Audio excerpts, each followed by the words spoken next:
আসসালামু আলাইকুম। দেশ আমার টিভির সংবাদে সবাইকে স্বাগত জানাচ্ছি। আমি জিহাদ হাসান। আমি নাসির উদ্দিন উজ্জ্বল নামে এক সাংবাদিক, দুর্দর্শ সাংবাদিক। আমার মানিকপুরের জমি আজ থেকে 2014 সালে একটা ফেক দলিল কইরা ওই জমির ওয়াল ভাইয়া সন্ত্রাসী গ্রুপ নিয়ে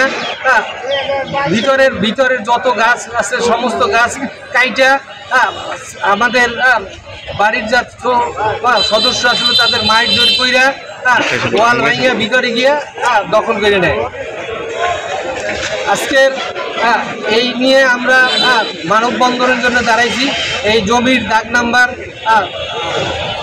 875 নাম্বার। আমার এইখানে জমি সব মিলে জমি হলো 135 শতাংশ। যে মূল মালিক হইলো জমির মূল মালিক জাহানারা বেগম। উনি কবে কখন আজ থেকে 82 সালে সব বিক্রি করে একদম নিঃশর্তবান হয়ে যায়। আর এখানে কোনো জমির কোনো রকম কিছু নাই। ওরা বলে এই জমিতে আরও জমি বেশি জমি আছে। এইটা নিয়ে এক এক করে 10 বার মাপ হয়েছে, কোথাও কোনো 1 ইঞ্চিও জমি বেশি পায় না।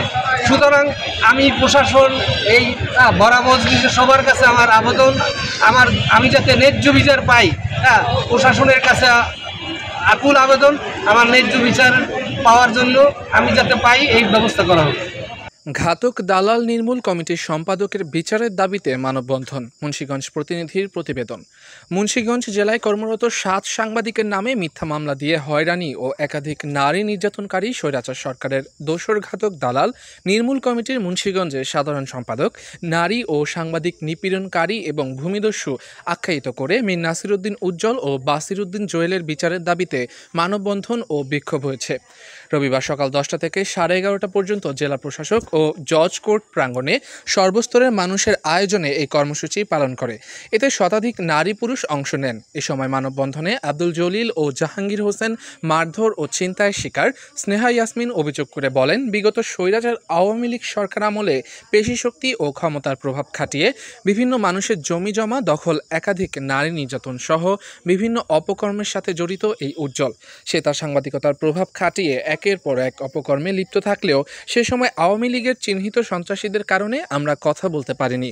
5 আগস্টের পরেও বিএনপির কিছু তথাকথিত নেতা ও সাংবাদিকদের প্রভাব খাটিয়ে আমাদের হুমকি দিয়ে আসছে। কেউ তাদের বিরুদ্ধে মুখ খোলার সাহস পর্যন্ত পায়নি। তারা আরও বলেন, মানিকপুরে তাদের জমি জোরপূর্বক দখলে নিয়েছে, বিভিন্নভাবে হয়রানি করে আসছে।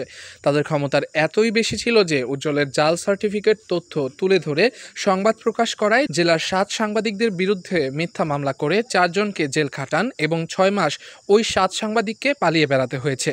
এ সময় তারা অনতিবিলম্বে উজ্জ্বল জোয়েলকে আইন শৃঙ্খলা কমিটি থেকে অপসারণ, প্রেস ক্লাবের সদস্যপদ ও উজ্জ্বল জোয়েলের ঠিকাদারি লাইসেন্স বাতিল করে তাদের দ্রুত আইনের আওতায় আনার দাবি জানান। এছাড়াও তাদের সহযোগী নাসির গংদের আইনের আওতায় আনার দাবি জানান। এ সময় মানববন্ধনে জমির মালিক জাহাঙ্গীর হোসেন, আব্দুল জলিল, মারধরের শিকার স্নেহা ইয়াসমিন সহ আরও অনেকে উপস্থিত থেকে বক্তব্য রাখেন।